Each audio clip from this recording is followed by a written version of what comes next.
The Arizona sun was sinking low when Daniel Rivera parked in front of his sister's house. The air shimmered with desert heat, and the cicadas droned like a warning.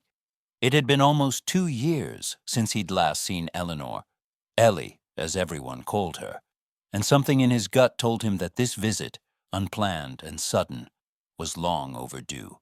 He climbed the porch steps, his shoes scraping against cracked paint. The wind pushed dry leaves against his ankle as he knocked on the door. No answer. Through the window pane, he caught sight of something strange. The living room was nearly bare.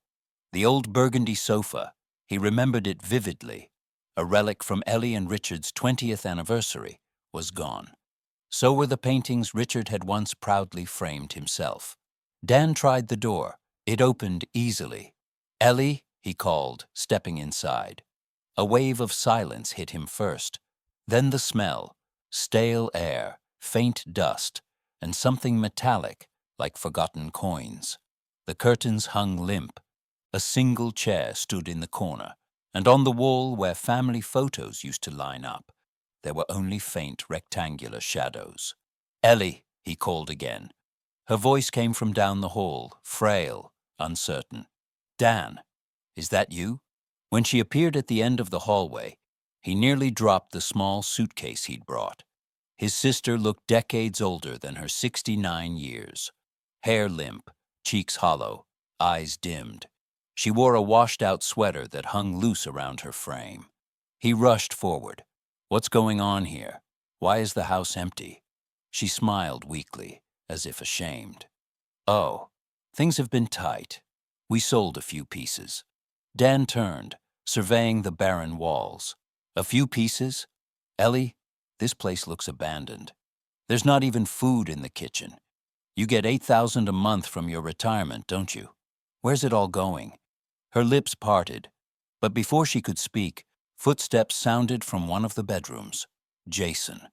Dan hadn't seen his nephew in years. The boy who'd once hugged him at Christmas, asking for stories about Mexico City, now stood in the doorway of what had once been his parents' master bedroom. Except Jason wasn't a boy anymore. He was a man of 34, his posture tall but stiff, his arms crossed like a guard at his own gate. Behind him, a faint whiff of cologne and the rustle of a woman's voice on speakerphone leaked from the room. Dan glimpsed a neatly made bed, an open laptop, and shopping bags lined against the wall. Labels from stores Ellie would never step foot in. Jason's expression was unreadable, but his tone carried something sharp, something practiced. "Uncle Dan," he said flatly. "Didn't expect to see you." Dan gestured around. "Neither did I. Care to explain what's going on here? Why is your mother living like this?" Jason's jaw tightened. He gave a slow, deliberate smile. "There's nothing wrong here. Everything's fine." "Fine?" Dan snapped, pointing to the empty pantry. "There's not even bread in the house." Jason shrugged. "Mom's been cutting down. She insists she doesn't need much." Ellie lowered her eyes, her fingers fidgeting with the hem of her sleeve. Dan turned to her, voice soft but urgent. "Sister, talk to me. Why are you starving yourself? You have a comfortable pension? $8,000 every month." Ellie opened her mouth again, but this time Jason stepped forward, intercepting her words with his own. "Because," he said, crossing his arms, "I give all her money to my wife." The words sliced through the air like glass breaking. He said it calmly, even proudly, as if expecting applause. "Maddie manages it better than Mom ever could." Silence. A silence so deep Dan could hear the faint hum of the old refrigerator, struggling against the heat. He blinked, certain he had misheard. "You what?" Jason tilted his head, still smiling. "Mom's too old to deal with finances. She doesn't understand investments, online payments, fraud protection, any of it. So yeah, I give everything to Maddie. She handles the bills, the accounts, the budget. It's efficient." Ellie's lips trembled. "Jason, please." But her son raised a hand, dismissing her as if she were a child interrupting adults. "Don't start, Mom. Uncle Dan doesn't need the family drama. Dan felt heat rise in his chest. Drama? You've drained your mother's entire income, and she's living in an empty house. That's not drama, Jason. That's neglect. That's abuse. Jason laughed once, short and humorless. Abuse? Come on. We're family. Maddie and I take care of her. She doesn't have to worry about a thing. Dan's gaze swept the room again. The bare floors, the missing furniture, the thinness of his sister's frame. Doesn't have to worry? She's wasting away. Jason's smile faltered for a split second. He turned away, muttering something about renovations and minimalism, about decluttering the house, about new beginnings. But every word fell flat against the truth that hung in the air. The house wasn't minimalist. It was gutted. Ellie's hand trembled as she touched the wall. "Richard painted this when we moved in," she whispered. "Now there's nothing left." Dan stepped closer, lowering his voice. "Ellie, how long has this been happening?" She hesitated. Her eyes flickered toward Jason, who stood in the doorway, arms still crossed, watching like a sentry. "A while," she finally said. "Since Jason lost his job. He just needed some help, and I wanted to be there for him." "Help?" Dan repeated, disbelief breaking through his calm. "You've given up everything for him." Jason scoffed. "You wouldn't understand. You live in another country. You don't know what it's like to start over. Maddie and I are rebuilding our lives. It's temporary." Dan turned to face him fully. "And your mother's supposed to starve while you are build?" Jason's eyes hardened. "Don't make it sound like that. She's fine." "She's not fine," Dan said quietly. "Look at her." Jason's jaw twitched, but he said nothing. Ellie tried to bridge the gap, her voice breaking. "Dan, please, don't make a scene. He's trying. He just needs time." Dan looked at her, at the faint outline of ribs beneath her sweater, at the way her hands trembled. His heart clenched. This wasn't his strong, laughing sister, the nurse who'd worked 42 years saving other people's lives.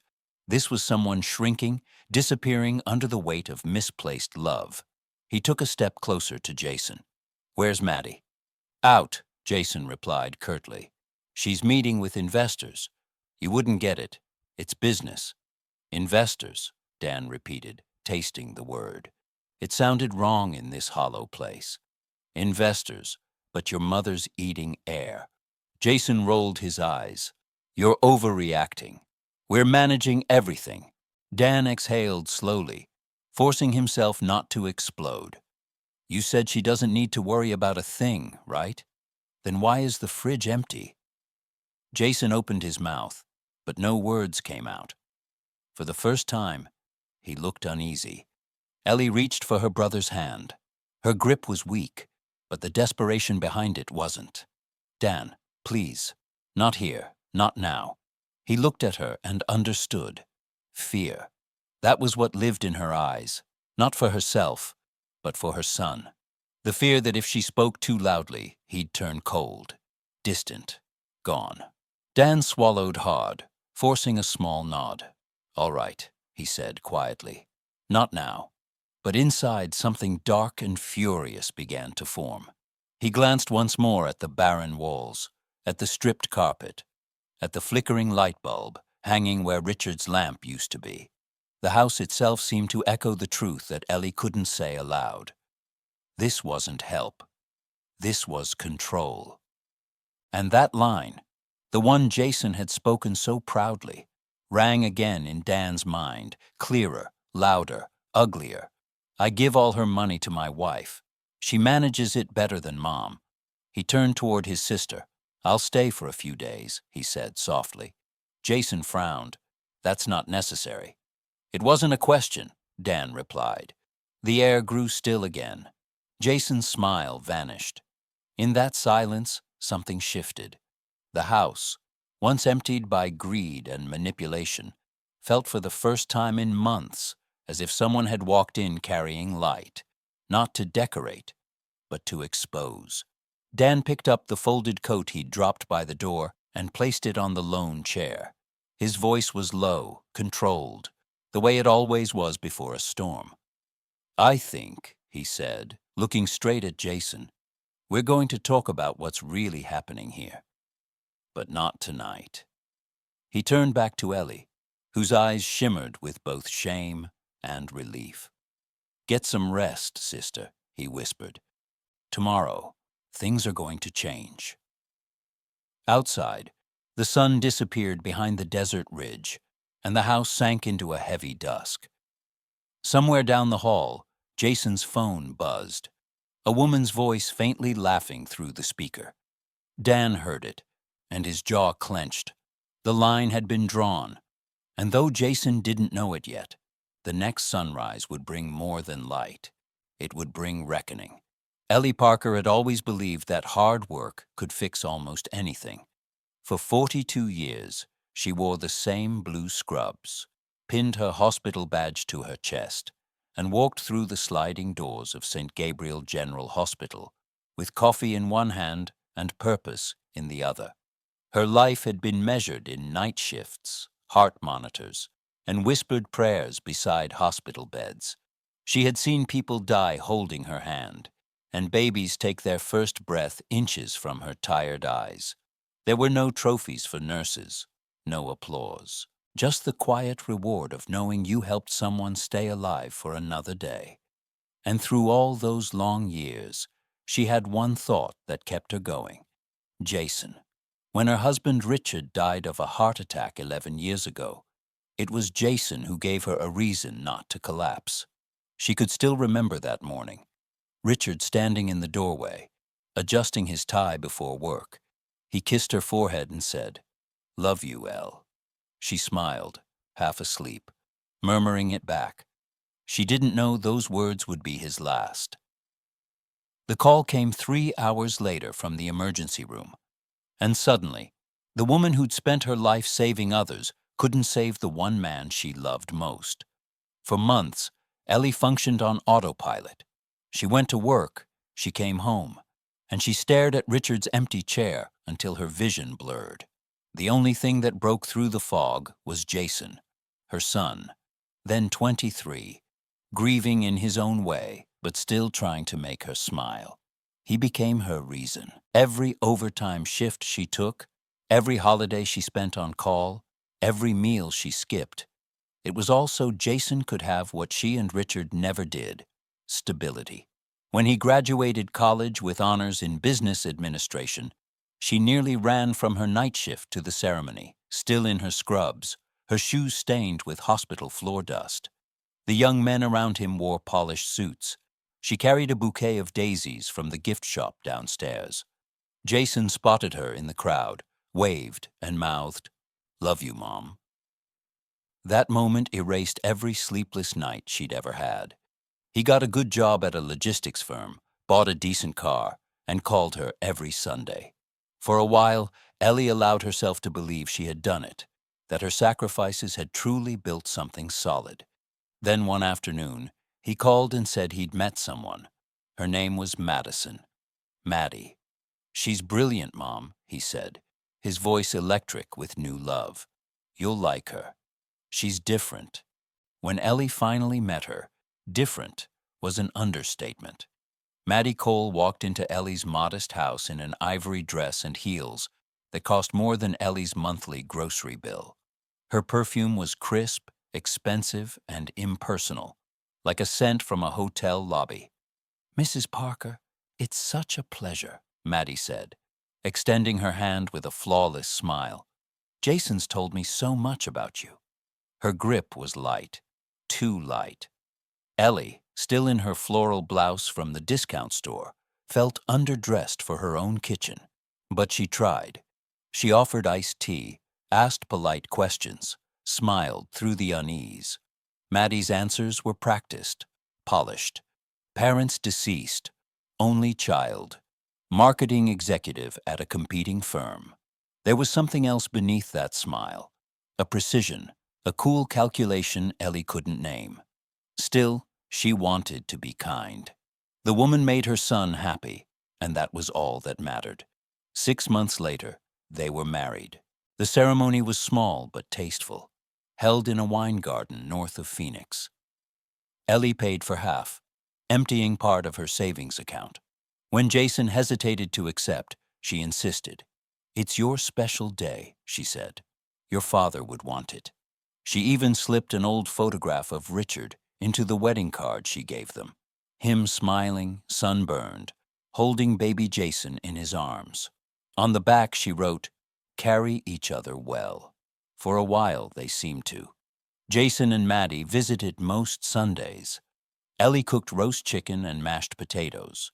Jason told stories from work while Maddie scrolled through her phone, smiling politely at the right moments. Sometimes Maddie helped with dishes, complimenting Ellie's cooking with a tone that sounded rehearsed. Still, there were moments that almost felt like family. Once, while drying a plate, Jason said, "Mom, when we have kids, you're going to spoil them rotten, aren't you?" Ellie laughed. "Of course. That's a grandmother's job." Her heart felt warm again. Maybe this was her second chance at a full house. But life, as always, had other plans. 14 months before Dan's visit, Jason lost his job.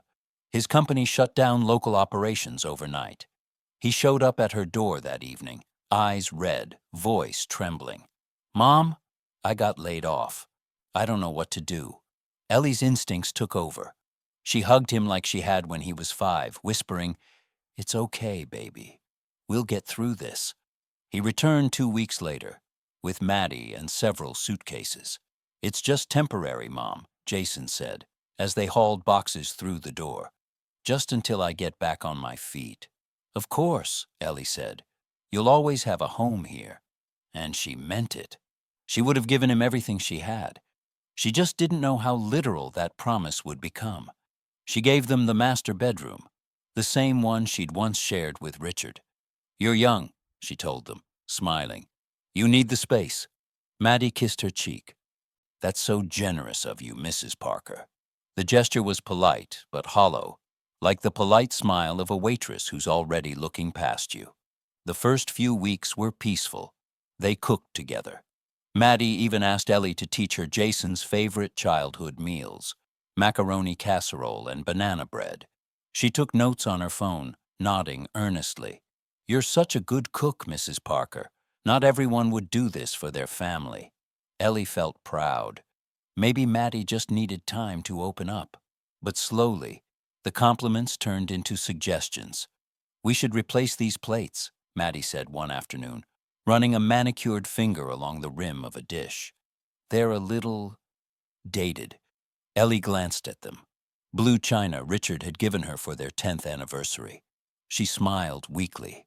"They've held up well." Maddie shrugged. "Sure, but imagine how nice white porcelain would look. Minimalist. Fresh." The way she said fresh made Ellie's skin prickle. There were other small things. Maddie began wandering into Ellie's room without knocking, looking for storage space. Jason stopped talking about job interviews and started spending long hours in front of his laptop. The house filled with the sound of Maddie's phone calls, her cool professional tone saying things like marketing projection and inventory shipment. One evening, Ellie overheard Maddie say, "We could use her pension as leverage. It's steady income." Her stomach tightened, but she told herself she'd misheard. Then one night over dinner, Maddie looked up from her plate and said softly, "Mrs. Parker, Jason's been so stressed lately. It's taking a toll on him." "I know," Ellie said. "I wish there was something I could do." Maddie hesitated, then smiled in that perfectly controlled way. "Maybe there is. He feels useless without work. Maybe you could let him handle the finances, just for now, so he feels in charge again." Ellie frowned. "Handle the finances? Your bills, the groceries, the expenses? Just transfer the household money to him each month.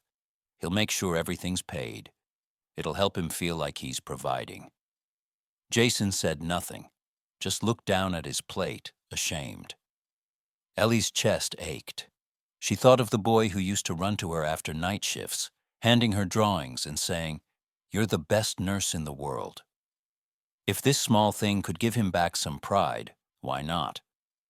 That night, she handed him her debit card and whispered her PIN number. "Use what you need, son," she said. "For food, for gas, for whatever you both need." Jason hugged her tight. "Thanks, Mom. You don't know what this means." From the doorway, Maddie watched, her smile barely visible in the dim light. There was something glittering in her eyes, not tears, not gratitude, but a quiet triumph. And in that moment, Ellie, exhausted, trusting, full of love, mistook the glint of victory for hope. She couldn't know that by giving her son that card, she had just handed over her freedom. At first, everything seemed fine. For the first few weeks after handing Jason the debit card, Ellie felt almost proud of herself. She told her friends from the hospital, those who still called occasionally, that her son was managing the household now. "He's taking care of things," she'd say with a small smile, as if saying it could make it true. Jason was attentive at the start. He'd come home from the store with paper bags filled with groceries, milk, bread, vegetables. He paid the utility bills on time and even handed her a crisp $100 bill one afternoon. "Here, Mom," he said. "Buy yourself something nice." It was the first time in months she had seen that relaxed, boyish grin. She felt her chest swell with hope. Maybe this arrangement was exactly what they all needed. But soon, subtle changes began to creep in. The first sign came when Ellie tried to check her bank account. She wasn't suspicious, just curious. She wanted to see how much they'd spent on groceries that month. But when she typed in her password, the website told her it was incorrect. She frowned and tried again. Same result. Jason was in the living room, scrolling on his phone. "Jason, honey, did you change the online banking password?" He didn't even look up. "Yeah, for security. There's a lot of scams right now. Don't worry, I've got it handled." "Oh," she said, surprised. "Could you write it down for me, just so I have it?" He chuckled, finally glancing at her. "Mom, you wouldn't remember it anyway. It's complicated. Numbers, symbols. I'll take care of everything." He said it lightly, but something about the tone. It was the first time he had spoken to her like that, like she was a child. She wanted to argue, but his smile disarmed her. He was trying, she reminded herself. He was under stress. Don't make it worse. That night, she sat in bed staring at her old checkbook, the pages untouched since she gave him the card. For the first time in decades, her finances weren't hers. But wasn't that what mothers did? Trust their sons. The next few weeks, the groceries started shrinking. One day, she opened the fridge and found only milk, eggs, and a single pack of ground beef. "Jason, didn't we used to buy salmon once a week?" she asked. "Too expensive now, Mom," he said, his tone sharp but patient, the way someone explains math to a slow student. "We're economizing until I get back to work." He was right, she told herself. Things were tough. Everyone was tightening belts these days. But as the days passed, the economizing turned into bare cupboards. They stopped buying meat altogether. Fresh fruit disappeared, replaced by canned vegetables and rice. Maddie, of course, didn't seem to mind. She'd walk into the kitchen in designer loungewear, her phone glued to her ear, talking about suppliers and product launches. Occasionally, she'd open the fridge, sigh, and say, "We should really start meal planning better." Then, on her next trip out, she'd return with glossy shopping bags from upscale stores. One afternoon, Ellie accidentally walked into the bedroom to drop off folded laundry. Maddie was standing in front of the mirror, trying on a shimmering emerald dress that caught the light like water. "Oh," Ellie gasped, embarrassed. "I didn't mean to." Maddie turned smoothly, her expression unreadable for a split second. Then she smiled. "It's fine. A friend gave it to me. It didn't fit her anymore." Ellie nodded quickly. "It's beautiful." Maddie's reflection smiled back. "Yes," she said softly, admiring herself. "It is." Jason began dressing differently, too. He started wearing polished shoes, crisp shirts. even a sleek new watch. When Ellie noticed, she asked, "Did you get a new job?" He shook his head. "No, Mom. A friend lent me these. I need to look sharp for interviews." "Of course," she said, ashamed for even asking. She wanted to believe him, needed to. Months passed. Jason hadn't found work. Maddie rarely spoke to Ellie except to make little comments about how dated the furniture was, or how cluttered the house felt. One afternoon, Ellie came home from her doctor's appointment to find the sofa missing. The same burgundy sofa Richard had bought her for their 20th anniversary. She stood frozen, staring at the blank space where it had been. "Jason," she called. He came in from the kitchen with a beer in his hand. "Yeah? Where's the sofa?" He blinked, unbothered. "We sold it." "What?" "It was old, Mom. We needed the money for other things."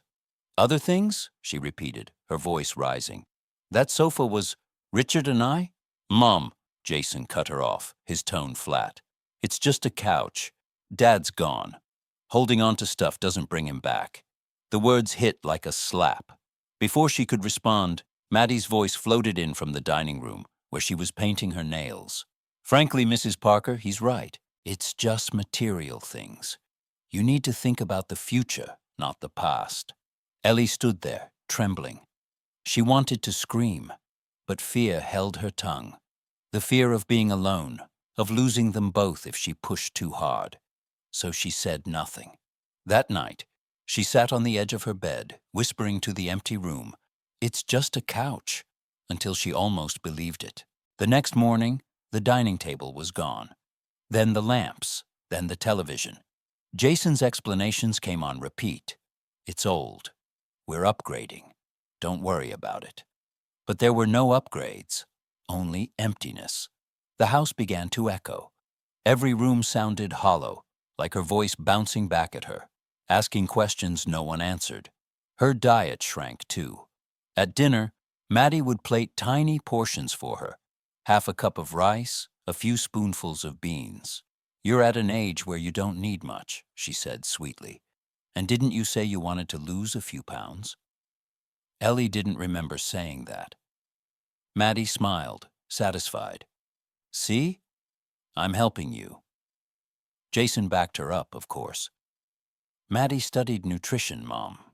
She knows what's best." But Ellie soon learned that Maddie's nutrition course was an online certificate, one she had never completed. Meanwhile, takeout containers began piling up in the trash. Pizza boxes, Chinese food cartons, burger wrappers. None of it was hers. "Why don't you ever eat with us?" Maddie asked once, pretending innocence. Ellie looked down at her tiny bowl of rice. "You never asked me to." Maddie laughed lightly. "We assumed you were watching your diet." It was then Ellie realized that every excuse was a cage, and every cage was made of her own kindness. Her friends noticed the change first. When Stella, her best friend from the hospital, stopped by one afternoon, Ellie nearly panicked. She hadn't wanted anyone to see her like this, thinner, paler, smaller. "Veronica," Stella exclaimed. She'd called her by her middle name since nursing school. "Honey, are you sick? You've lost so much weight." Ellie opened her mouth to answer, but before she could, Maddie appeared in the doorway, smiling like a hostess. "She's fine, Stella, just on a new healthy diet. We're keeping her young." Her hand landed lightly on Ellie's shoulder, but her eyes were cold. A warning. Ellie forced a smile. "Yes, I'm fine. Just trying to take care of myself." Stella looked unconvinced, but said nothing more. When she left, Ellie sat on her bed and wept quietly. One afternoon, Ellie went to the pharmacy to refill her blood pressure medication. When she swiped her card, the machine beeped. Insufficient funds. She tried again. Same result. Her hands trembled as she asked for a printed balance, $37.50, out of $8,000. She stared at the number, feeling her pulse race in her ears. That night she confronted Jason, holding the slip of paper like evidence in a trial. "Jason, there's only $37 in my account. Where's my money?" He didn't even look up from his phone. "Mom, we've talked about this. I'm handling the finances. $8,000, she said, her voice cracking. Where did it all go? Bills, groceries, gas. Everything costs money, he said, annoyed. You think electricity is free? But that doesn't add up. Jason's eyes flashed.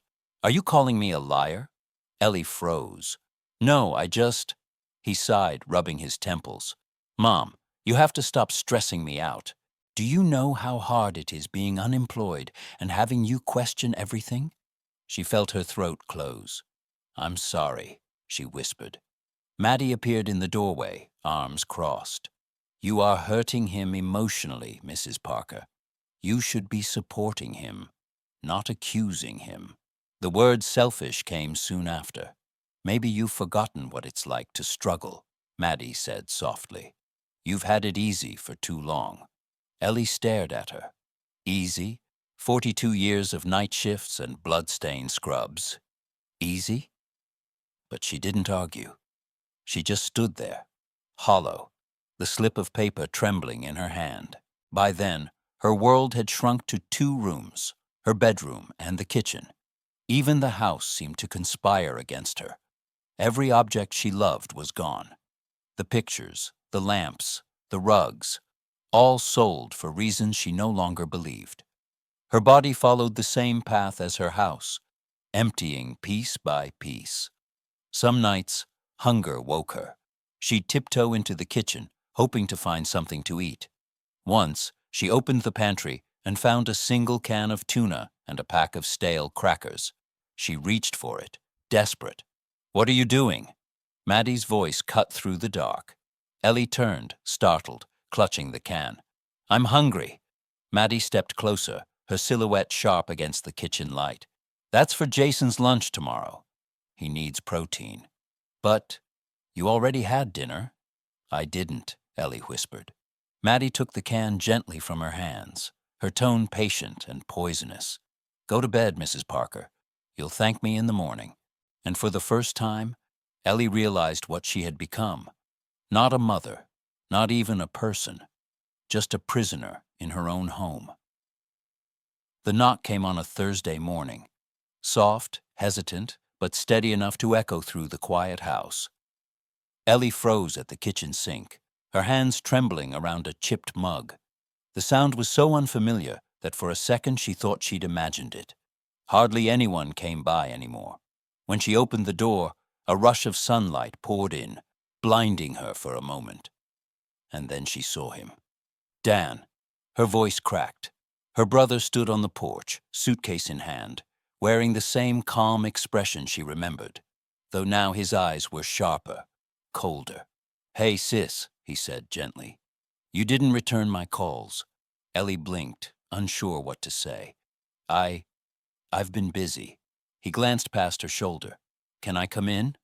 She hesitated, glancing toward the hallway, where Jason's shoes were scattered on the floor. Jason's still asleep. Dan gave a small nod. Then we'll be quiet. He stepped inside, and just like that, the truth met daylight. It took less than 30 seconds for him to notice something was wrong. The air inside the house was heavy, stale. The furniture was mismatched, what little remained, and the walls bore faint outlines of things that had once hung there. Dan stopped in the middle of the living room and looked around slowly. Where's everything? Ellie tried to smile, but her lips trembled. We've been downsizing. You know, less clutter, more peace. He didn't answer. He walked to the kitchen and opened the fridge. Inside was half a carton of eggs, a bottle of mustard, and a small container of milk with yesterday's date. That was it. He shut the door carefully, as if closing a wound. When did you last eat, Ellie? Her voice faltered. I had some soup yesterday. Dan's face hardened. What soup? Her eyes dropped. Instant noodles. Something inside him went cold. He'd always known his sister to be the strong one, the caretaker, the woman who worked through blizzards and night shifts just to keep everyone else alive. Seeing her like this, frail, defeated, was a sight he couldn't stomach. He glanced toward the hallway. Where's Jason? Before she could answer, a door opened. Jason appeared, wearing sweatpants, and that same guarded posture Dan remembered from months ago. "Uncle Dan," he said, his tone clipped. "Didn't expect you." Dan kept his voice steady. "I was in town. Thought I'd check on my sister." Jason smiled without warmth. "She's fine." Dan raised an eyebrow. "Really?" Jason shrugged. "We're all managing. Money's tight, but we're doing okay." "Is that so?" Dan asked. "Because from where I'm standing, this doesn't look like okay." Jason crossed his arms. "We've sold a few things to get by. There's no problem." "No problem?" Dan stepped closer, lowering his voice. "She's lost 30 pounds. Her account's empty. You think I can't do math?" Jason's mouth twitched. But before he could speak, another voice joined in. Maddie.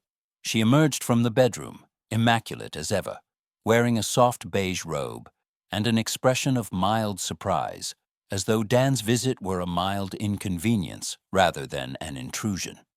"Oh," she said smoothly. "I didn't realize we had company." Dan studied her. The perfection of her hair, the polished tone of her voice. It was all too deliberate. "I'm Dan Rivera," he said. "Ellie's brother." Her smile didn't reach her eyes. "Madison Cole. Jason's wife." "I know." A faint silence followed, one charged with polite hostility. Maddie turned to Ellie. "Sweetheart, maybe go rest. You've been up early." Dan's jaw tightened at the word sweetheart. The way Maddie said it wasn't affectionate. It was ownership disguised as care. "I'm fine," Ellie said quietly. Dan pulled out a chair and gestured for her to sit. "Actually, I need to ask you something." Maddie's brows lifted, feigned confusion perfectly executed. "Ask her what?" Dan ignored her. He placed both hands on the table and leaned forward slightly. "Ellie, how much are you getting from your retirement?" Her hands shook. $8,000 a month. "And where's that money now?" Jason's tone snapped. "She already told you. Things are tight. We handle everything together." Dan turned his gaze on him. "Do you mean you handle everything?" Jason exhaled through his nose, irritated. "I give all her money to Maddie," he said, repeating the same line that had haunted Dan for weeks. "She manages it better than Mom ever could." The words landed exactly the way they had before. Calm, proud, shameless. Dan stared at him for a long moment, then let out a slow breath. "Say that again." Jason frowned. "Why?" "Because I want to remember the exact words when I talk to my lawyer." The room went still.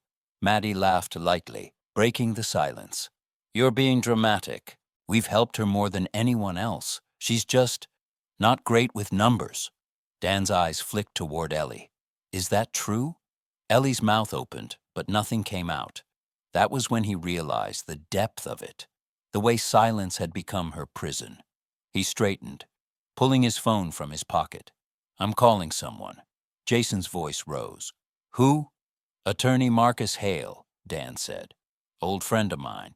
Handles elder abuse and financial fraud." Maddie's smile faltered for the first time. "Excuse me?"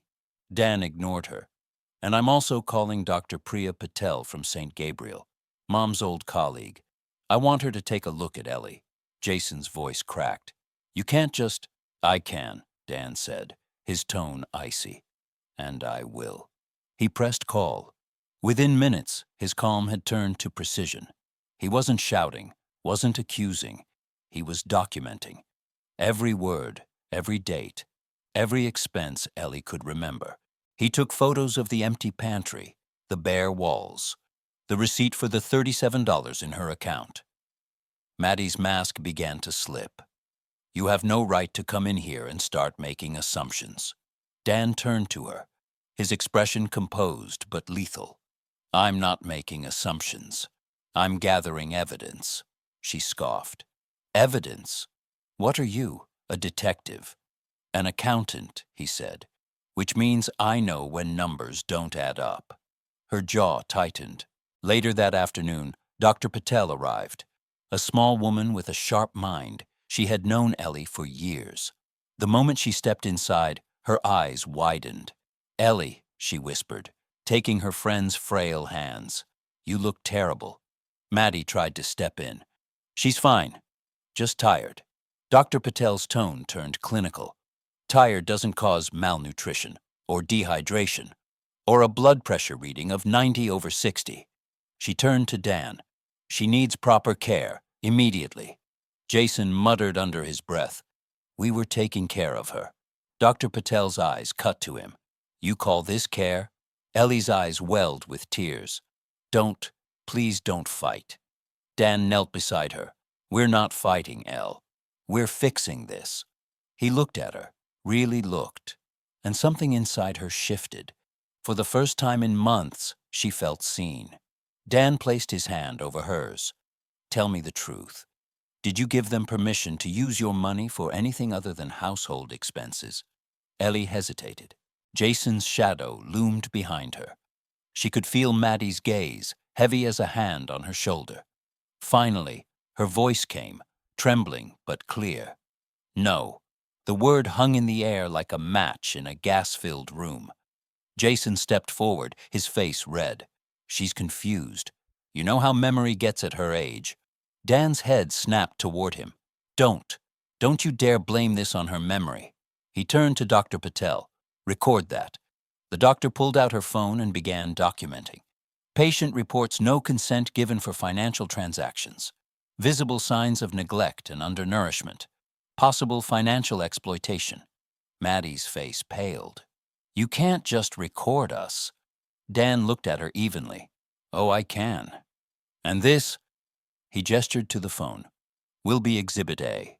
When Marcus Hale arrived that evening, briefcase in hand, the house transformed into a quiet battlefield. He was calm, professional, efficient. After introducing himself, he asked Maddie and Jason to sit. "Mrs. Cole," he said, his tone razor sharp, "I'll need access to all financial accounts linked to Eleanor Parker's name. Now."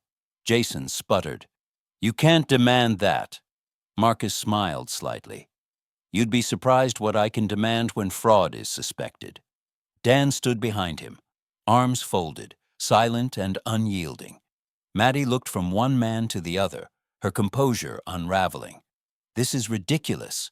We were just helping." Marcus opened a folder and began reading aloud. 8,000 monthly pension, direct deposit. 42 withdrawals averaging $1,900 each. Transferred to an account under Cole and Comer's Boutique, LLC. Ring any bells? Her silence was answer enough. He clicked his pen shut. "Good. Then we're getting somewhere." That night, after they left, Dan tucked a blanket around his sister and sat beside her. Outside, the desert wind whispered against the window. The house that had been silent for so long now hummed with quiet strength. Ellie looked at him, her eyes glassy. "What happens now?" Dan's voice softened. "Now we get proof. Real proof. And then, Ellie," he squeezed her hand gently, "we get your life back." By late afternoon, the house no longer felt like a home. It felt like a courtroom. The air was heavy, charged with something raw and electric. The sun poured through the thin curtains, cutting sharp lines across the half-empty living room. The only furniture left was a small dining table and 3 mismatched chairs. That was where the truth would finally sit.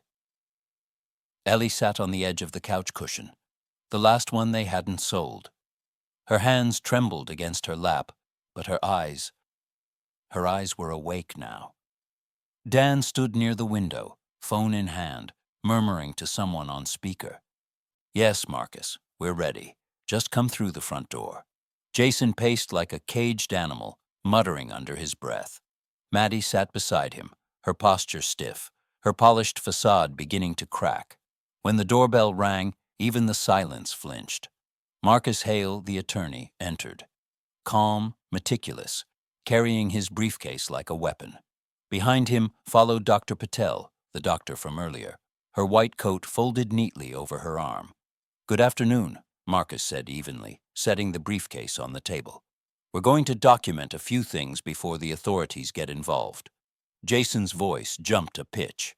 "Authorities? You're overreacting. This is a family matter. Marcus adjusted his glasses. Elder financial exploitation is not a family matter, Mr. Parker. It's a federal crime. The words hit the room like a gavel. Dan leaned against the wall, arms crossed, silent but solid. A quiet force of gravity holding Ellie steady. Marcus opened a small recorder, pressed play, and began in his composed, lawyerly tone, "It is 4:30 p.m. on Friday, March 2nd, 2025. Present in the residence of Mrs. Eleanor Parker are Mrs. Parker herself, her son Jason Parker, his wife Madison Cole, her brother Daniel Rivera, attorney Marcus Hale, and Dr. Priya Patel. This recording is for documentation of potential elder abuse, financial exploitation, and neglect." Jason opened his mouth to protest, but Marcus held up a hand. "You'll have your turn. For now, please sit." He did, reluctantly, dropping into a chair beside Maddie, whose fingers twisted in her lap. Marcus turned to Ellie. "Mrs. Parker, you've stated your monthly retirement income is $8,000, correct?" She nodded. "Yes. And you've discovered a remaining balance of only $37.50 in your account. Is that also correct?" "Yes." Marcus's eyes flicked to Jason. "Mr. Parker, can you explain this discrepancy?" Jason ran a hand through his hair. "It's been a tough year. Rent, bills, food. Everything adds up. I've been managing things for her." "Managing," Marcus repeated flatly. "With her permission?" Jason hesitated. "Of course. She gave me her card." "To buy groceries," Ellie interjected quietly, her voice trembling but firm. "Not to empty my account, not to sell my furniture, not to starve me." Jason turned toward her, eyes wide with disbelief, as if she had betrayed him, not the other way around. "Mom, what are you saying?"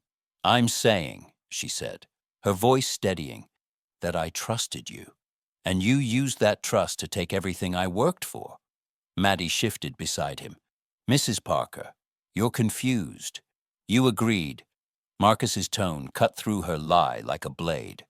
"Ms. Cole, if you interrupt again, I will consider your behavior obstruction." Maddie froze. "Now," Marcus continued, "we have a record of multiple transfers, totaling approximately $112,000, from Mrs. Parker's account to an account in your name, Cole & Co. Boutique, LLC. Would you like to explain?" Maddie's mouth opened and closed, searching for a lie that might still sound elegant. I was building a business," she said finally, her voice thin. "A clothing boutique. It was temporary. I planned to pay her back."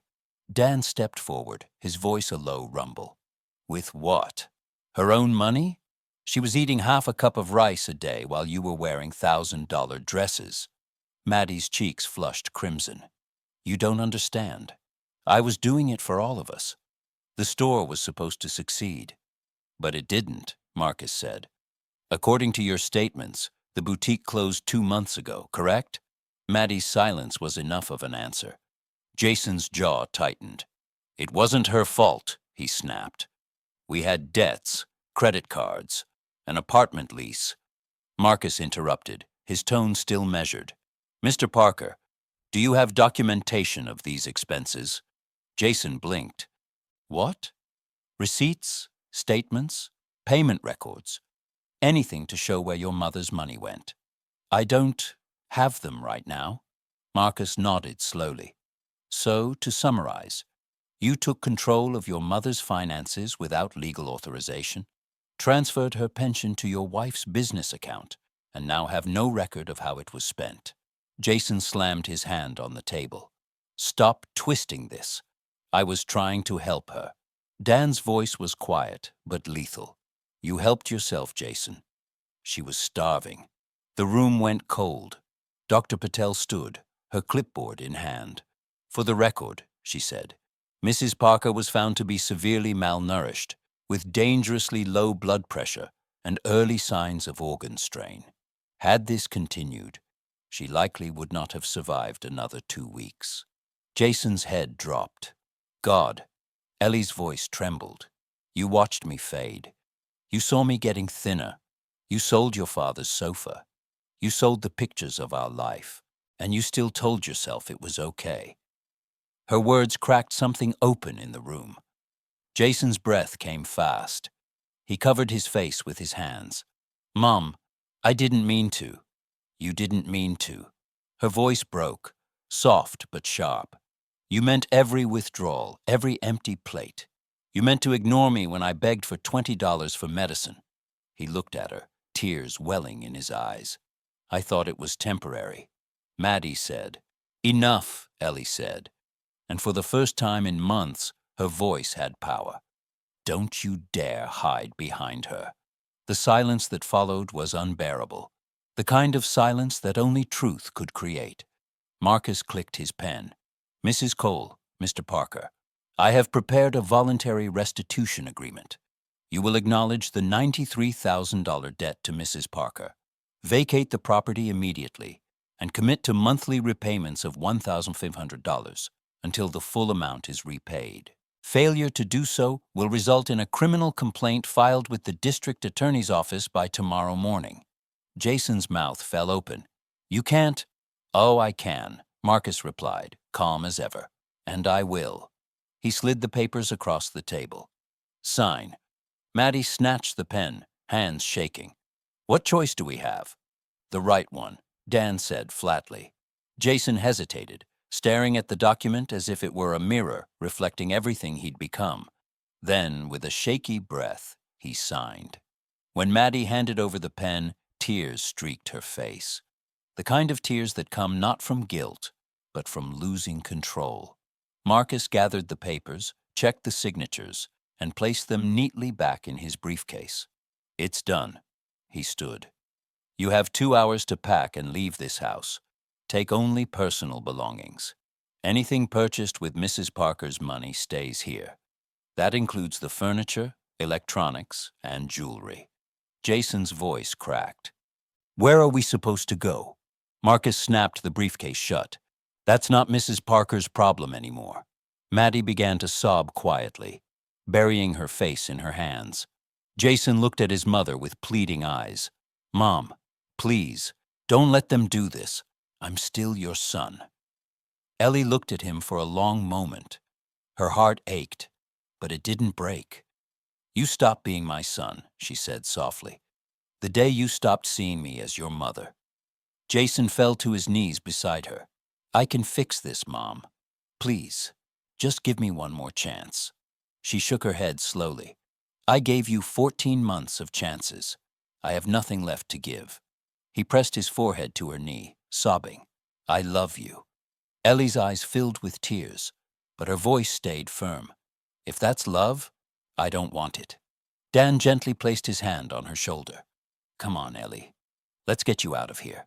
She rose slowly, every movement deliberate. As she stood, she looked around the stripped-down room, the shadows where her life used to be. Maddie was crying quietly into her palms. Jason sat slumped on the floor. The man who once promised to take care of her, now looking like a child who'd lost everything. Ellie didn't say another word. She didn't need to. As Marcus and Dr. Patel gathered their things, Dan led his sister toward the front door.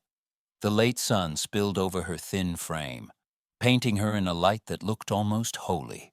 Behind her, the sound of quiet weeping filled the house. But she didn't look back. She'd spent too long looking back. Now, at last, she was walking forward. The hospital smelled of antiseptic and lilies.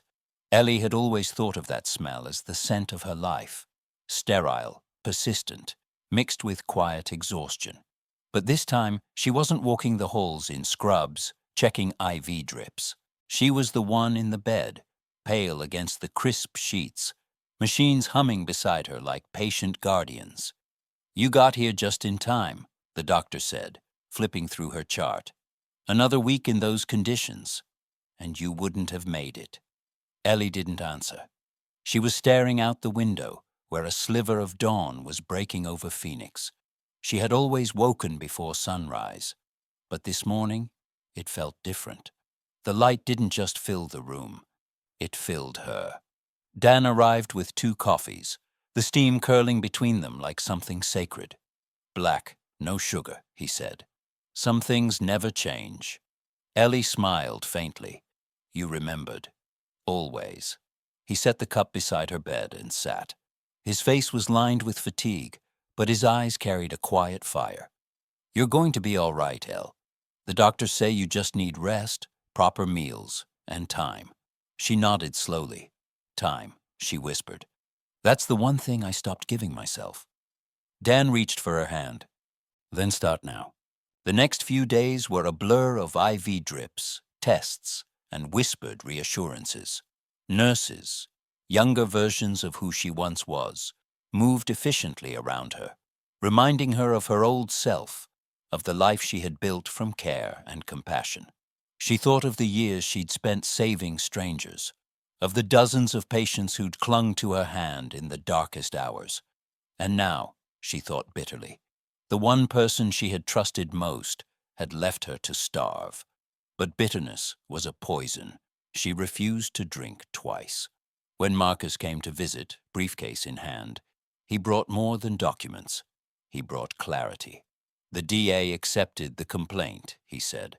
The bank confirmed forged signatures and unauthorized transfers.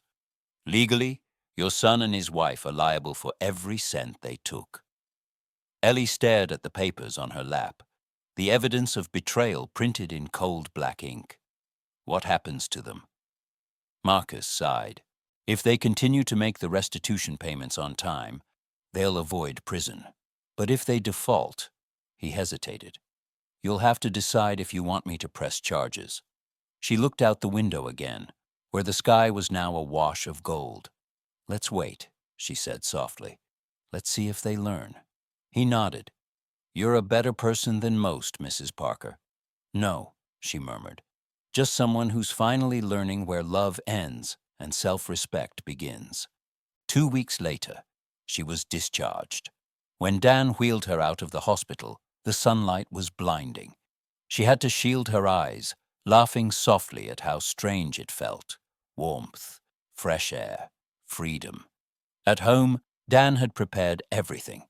The walls had been repainted. New furniture filled the empty spaces. The fridge was stocked. There were flowers on the counter, and the smell of something comforting, soup maybe, drifted through the air. "It's beautiful," she whispered. Dan smiled. "It's not just a house anymore, Elle. It's your home again." She walked slowly through each room, touching the new wooden table, the curtains that fluttered like quiet applause. When she reached the living room, she stopped. There, on the wall, hung an old photograph, a copy Dan had printed from an old album. Richard, young and laughing, holding baby Jason in his arms. Ellie's throat tightened. "You found this?" "Yeah," Dan said softly. "I thought you'd want at least one memory that didn't hurt to look at." Tears welled in her eyes, but this time they weren't from pain. Over the following months, Ellie began to rebuild her rhythm, slowly, like a woman learning to walk again. She cooked again, though her hands trembled at first. She joined a local book club that met at a small cafe near downtown. She went for morning walks. She even started writing, short reflections in a notebook that Dan bought her, titled, "The Life I Almost Lost." When she spoke at her first therapy session, her voice was hesitant. "I'm not sure who I am without guilt," she admitted. The therapist, a calm woman with kind eyes, replied, "Maybe you're someone learning that love doesn't mean surrender." Those words became Ellie's compass. Jason wrote 3 letters during her recovery. Dan collected them from the mail each week. The first 2 she refused to open. The third one sat on her nightstand for nearly a month before she found the courage to read it. "Mom, I know there's no apology big enough to fix what I did. Maddie and I are paying back the money, though every payment feels smaller than what I owe you. I'm in therapy. I'm working part-time. I've stopped blaming everyone else. I just wanted you to know that I'm trying to become the son you used to be proud of. Jason." Her hands trembled as she read it, but for the first time, the ache in her chest didn't burn. It pulsed softly, like a wound beginning to close. She folded the letter carefully and placed it in the drawer. "Not forgiveness," she whispered. "Not yet. But maybe one day." 3 months later, Ellie decided to sell the house. When she told Dan, he looked surprised. "You're sure?" She nodded. "This house saw too much darkness. I need light now." The sale went through quickly. With the proceeds, she bought a small apartment near Dan's home in Santa Fe. A place filled with sun, quiet mornings, and mountains that looked like they were always holding the horizon steady. It wasn't grand, but it was hers. Every lamp, every photo, every piece of furniture had been chosen with care. Not inherited, not imposed. The first morning she moved in, she made coffee, opened the curtains, and let the light flood in. For the first time in years, she didn't flinch from it. One evening, sitting on her balcony, she watched the sun dip below the desert hills. The sky turned crimson and gold, the same colors Richard had once loved to photograph. Dan came out with 2 mugs of hot chocolate. "You're quiet," he said. "Just thinking," she replied. "About what?" She smiled faintly. "About how I used to think love was about giving until it hurt. But maybe real love is knowing when to stop the hurt." Dan nodded, watching the horizon with her. "You didn't just survive, Elle. You rebuilt yourself. That's rare." She looked at him, the man who had saved her twice. "Once as a brother, once as a witness." "No," she said. "We rebuilt me." He smiled, and for a long while they sat in silence. The kind of silence that didn't feel empty anymore. It felt earned. A year after the day Dan knocked on her door, Ellie received a letter from Marcus. "Mrs. Parker, as of this month, your son and his wife have completed 12 consecutive payments. Total repayment so far, $18,000. Remaining balance, $75,000. They are consistent, cooperative, and have expressed remorse. I believe they are genuinely changing." She folded the letter slowly, staring out at the sunlight spilling across her balcony floor. Remorse, consistency, change. Things that had once sounded impossible. Dan came in just then, setting down groceries. "Mail again?" she smiled. "Yes, it's from Marcus." He raised an eyebrow. "Good news?" "Maybe," she said. "Maybe the kind that doesn't hurt anymore." Dan looked at her, really looked, and saw what the doctors, the lawyers, the neighbors hadn't. The color back in her cheeks, the steadiness in her gaze, the quiet strength of a woman who had stopped apologizing for surviving. As the sun sank below the skyline, Ellie whispered, almost to herself, "I thought I'd lost everything, but I didn't. I lost what kept me small." Dan smiled softly. "And what did you gain?" She looked around, at the warm apartment, the faint smell of soup on the stove, the family she chose, not the one that betrayed her. "Light," she said simply. "I gained light." That night, when she turned off the lamps, the house didn't feel dark at all. It glowed, quietly, steadily, with the kind of peace that comes only after surviving the storm. And for the first time in her 70 years, Ellie Parker went to sleep not as a mother or a nurse or a survivor, but as a woman, finally free.